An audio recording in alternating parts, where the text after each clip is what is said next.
nous préparer à gagner la souveraineté et la paix dans toutes les circonstances qui pourraient se présenter dans les jours, les mois et les années à venir.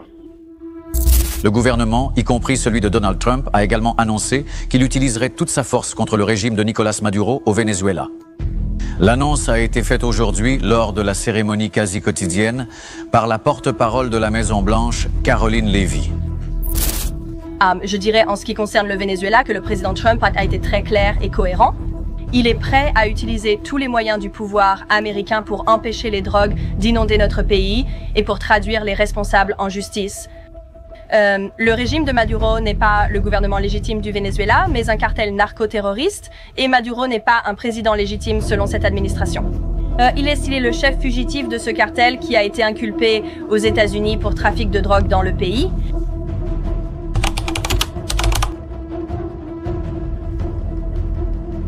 Dans le domaine international, le président du Venezuela, Nicolás Maduro, a annoncé la mobilisation de 4,5 millions de miliciens en réponse à ce qu'il a qualifié de menace des États-Unis. De tout le plan de paix, que vais-je dire?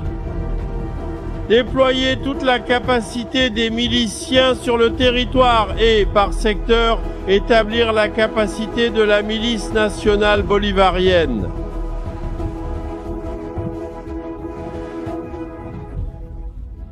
Maduro vient de convoquer 4,5 millions de personnes à prendre les armes. Cela équivaut à armer toute la population de l'Uruguay en un seul jour. Mais... Je donnerai ma vie pour ce combat. Il y a une guerre au Venezuela. Ici, nous montons sur l'estrade. Ça n'a jamais été autre chose qu'être soldat. Cette convocation n'a pas eu lieu par hasard. C'était une réponse calculée. Parce que quand une superpuissance offre 50 millions de dollars pour la tête d'un président en exercice, et que ce président répond en mobilisant une armée populaire plus grande que les forces armées de certains pays entiers, quelque chose de très grave est sur le point d'arriver. Pour comprendre ce qui est vraiment en jeu ici, nous devons revenir en arrière. Exactement une semaine auparavant, le 7 août, les États-Unis ont pris une décision sans précédent.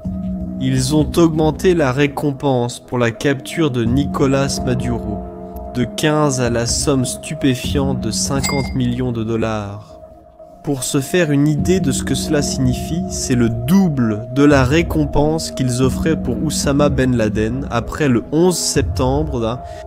Mais ce n'est pas seulement une question d'argent, c'est une déclaration de guerre, une guerre psychologique.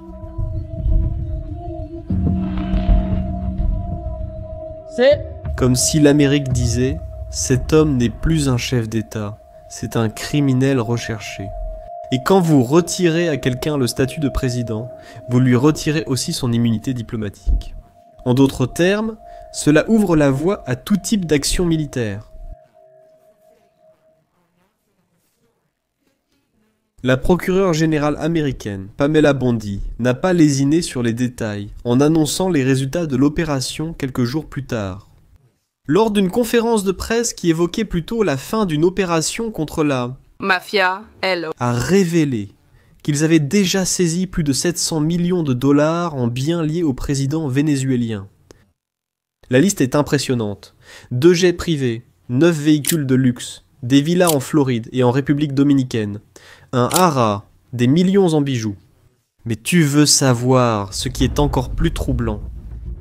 Ils ont intercepté 30 tonnes de cocaïne, et une partie de cette substance était mélangée avec du fentanyl, l'opioïde qui tue plus de 70 000 Américains chaque année. Comme tu peux le voir, les États-Unis ne considèrent pas seulement Maduro comme un président autoritaire, ils le voient comme le chef suprême du cartel des soleils. Ce nom fait référence aux insignes dorés des généraux vénézuéliens. Pour le gouvernement américain, l'État vénézuélien lui-même s'est transformé en organisation criminelle. Et les accusations sont spécifiques. Conspiration pour trafic de drogue, importation de cocaïne sur le territoire américain. Important dans le schéma du trafic international de cocaïne par des routes aériennes et maritimes. Les narcotrafiquants utilisent désormais les ports vénézuéliens pour expédier de la drogue vers l'Europe. Du pays voisin, de grandes cargaisons de cocaïne partent également vers l'Amérique centrale. Là-bas, la drogue est prise en charge par des cartels mexicains, comme Sinaloa, et revendue aux États-Unis. Et l'utilisation d'armes militaires pour faciliter le trafic de drogue. Et avec cette longue liste, les choses changent beaucoup sur le plan légal. En effet, lorsqu'un chef d'État est officiellement accusé de terrorisme et de trafic de drogue, il perd son immunité diplomatique traditionnelle. Les règles internationales qui protègent les présidents en exercice ne s'appliquent au moment pas aux dirigeants d'organisations terroristes. C'est une stratégie juridique qui transforme le régime politique vénézuélien en une entreprise criminelle transnationale. Et cette classification ouvre des précédents pour des actions qui auraient été impensables jusqu'à présent. Mais Nicolás Maduro connaît bien ce jeu. Il a étudié le passé de Cuba, de la Corée du Nord, de tous les régimes qui se sont opposés aux États-Unis pendant des décennies. Et, au début, sa première réaction a été exactement ce que l'on attendrait de quelqu'un sous menace directe. Lorsqu'il a découvert que les États-Unis avaient intensifié leurs opérations militaires dans la région, déployant des drones et des avions sur des bases Progreso, à Porto Rico, au Panama, en Colombie, aux Bahamas et aux Antilles, Maduro a disparu. Il a été emmené dans un bunker de sécurité maximale à Caracas. L'homme, qui apparaissait toujours en public, a tout simplement disparu. Mais le voici. Ce que personne n'attendait. Ce n'était pas sa réponse finale. Après quelques jours à analyser la situation, après avoir vu la récompense grimper à 50 millions de dollars, après avoir ressenti la pression militaire américaine s'intensifier, Maduro a pris une décision qui a surpris même ses conseillers les plus proches. Au lieu de se cacher ou de négocier en secret, il a fait l'inverse. Il est sorti du bunker, est passé à la télévision nationale et a changé une menace personnelle en menace nationale. Il a appelé des millions de civils vénézuéliens à prendre les armes, non pas comme soldats, mais comme miliciens, non pas pour attaquer, mais pour défendre. La stratégie est simple, nationaliser le conflit. Maintenant, ce ne sont plus les États-Unis contre Nicolás Maduro cachés dans un bunker, ce sont les États-Unis contre le peuple vénézuélien armé dans les rues. Si le gouvernement américain veut agir militairement, ce ne sera pas une opération chirurgicale contre un dirigeant acculé. Ce sera une invasion à grande échelle contre des millions de civils prêts à se battre. Et voici le problème. Ce n'est pas la première fois qu'une chose pareille arrive au Venezuela. Cette histoire a commencé en avril 2002, lorsque des généraux ont tenté de renverser Hugo Chavez lors d'un coup d'état éclair. Pendant 48 heures, Chavez a disparu. À cette époque, la reconnaissance américaine du gouvernement intérimaire a marqué le début d'une hostilité qui persiste encore aujourd'hui. Pourquoi Chavez est-il finalement revenu? Un coup d'État au Venezuela. Les rêves de quelques désespérés. Mais il y a une réalité solide dans l'union civile militaire et une force armée prête à défendre cette constitution et le processus que le gouvernement révolutionnaire mène légitimement. À son retour, il a retenu une leçon inoubliable. Il ne pouvait pas totalement faire confiance à l'armée traditionnelle.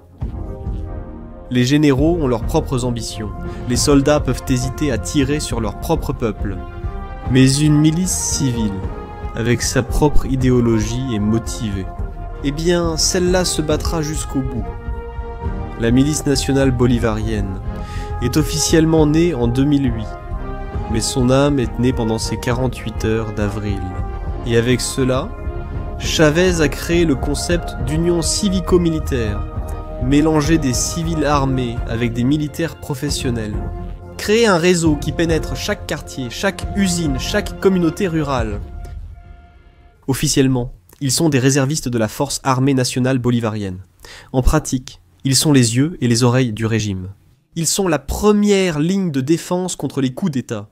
Ils sont la dernière ligne de résistance contre les invasions étrangères. Et si l'on en croit les chiffres officiels, eh bien, ils sont impressionnants. De 500 000 membres en 2010, ils sont passés à 5 millions aujourd'hui. À titre d'exemple, l'armée brésilienne, pays voisin, compte 200 000 soldats actifs. La milice vénézuélienne, quant à elle, même avec la moitié des chiffres officiels, serait plus grande que la plupart des armées sud-américaines. Mais beaucoup de Vénézuéliens doutent de ces chiffres. Il existe même une blague qu'ils racontent dans les rues de Caracas. Certains appellent la force Mendijamil ancien, en référence à l'âge avancé de nombreux membres. Mais même si ce nombre est inférieur et ne représente qu'un tiers de cela, nous parlons toujours de plus d'1 million de personnes armées et idéologiquement alignées.